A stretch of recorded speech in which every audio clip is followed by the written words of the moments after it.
রেখে দেবেন। নগদ নগদ টাকা পয়সা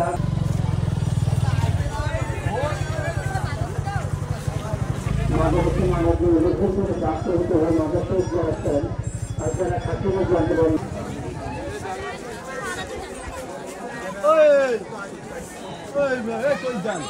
দেবেন। মাজারের মধ্যে সিন্ধুকে দেবেন।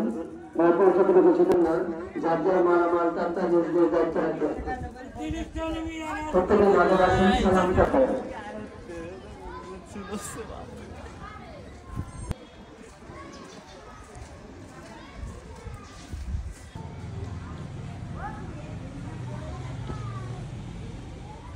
দরবার জিয়ারত করবেন, দোয়া করবেন, প্রত্যেকের ভিতরে চলে আসবেন। নিহাত মানত টাকা জিনিসা দান করবেন। মাজারের ভিতরে মেইন দানটা মানত টাকা জিনিসা দান করবেন। মাজারের ভিতরে